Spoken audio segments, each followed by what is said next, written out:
Late last night, while you were asleep, House Republicans in the Budget Committee moved forward a bill that could potentially lead to 13.7 million Americans losing healthcare coverage by the end of 2026. Remember this big, beautiful bill that Donald Trump was talking about, his agenda for his first 100 days?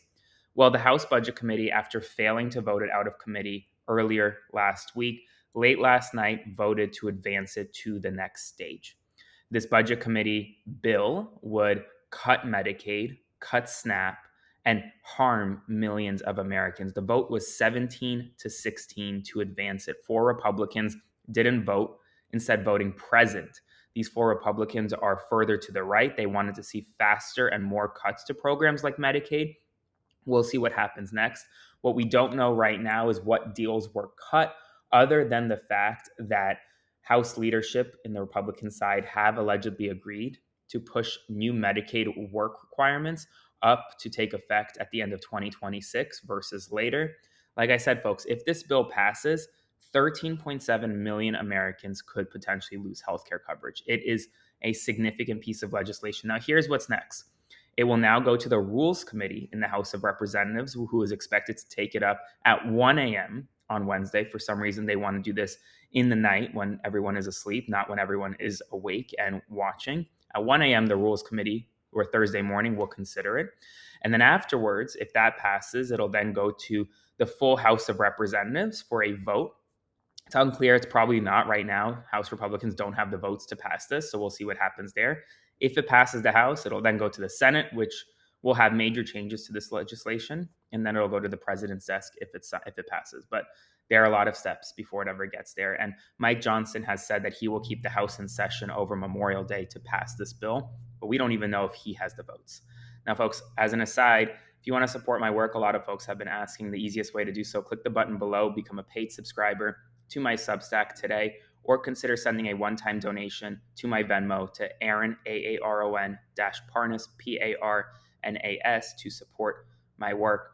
Unlike other mainstream media sources, I'm not going to use today or really any day to bash Joe Biden, to question his mental acuity on the 2024 campaign trail. I'm not going to write a book about it. And the reason why is because we live in a time where Joe Biden isn't president, folks. Donald Trump is president. If these media figures like Jake Tapper and Alex Thompson truly thought that Joe Biden was unfit to serve, then they should have said something back in 2024, not saved what they had to then publish a book over a year later when the country, as many perceive it, is literally under assault right now in a number of ways.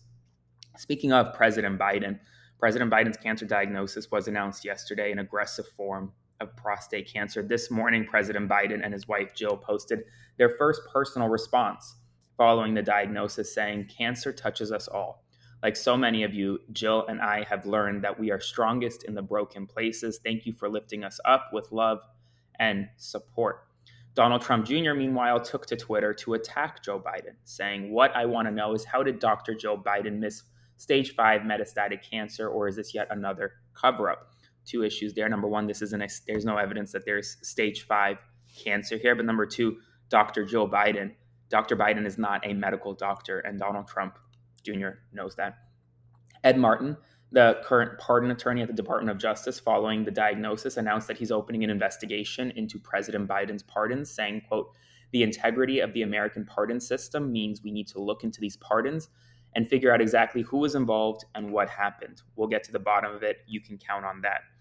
Now, meanwhile, Donald Trump took to Truth Social in a late night rant at around 2 a.m. and demanded the investigation of celebrities, including Beyonce, Bono, Oprah, and Bruce Springsteen, for performing at Kamala Harris rallies. He said that he is going to be directing a massive investigation into these celebrities over alleged campaign finance violations, in his opinion. U.S. Secretary of State Marco Rubio has clarified that the United States will be issuing waivers to its sanctions on Syria, but is not fully lifting them at this time, despite Donald Trump's remarks to the contrary. We do have some news on the Ukraine front. Donald Trump today is scheduled to speak with both Russian President Volodymyr Zelensky, along with Russian President Vladimir Putin, along with Ukrainian President Volodymyr Zelensky. They were both discussed. Donald Trump has long said that any resolutions to the war cannot happen until he meets Putin face to face. So today may be the beginning of that meeting. We'll see what happens. And finally, an Iranian official warned that nuclear talks with the United States will collapse if Washington insists Iran stop enriching uranium. That's all the news right now. There'll be a lot more news throughout the day, so stay tuned. If you want to support my work, click the button below, become a paid subscriber today, or consider sending a one-time donation via Venmo to Aaron-Barnes, and I'll see you soon.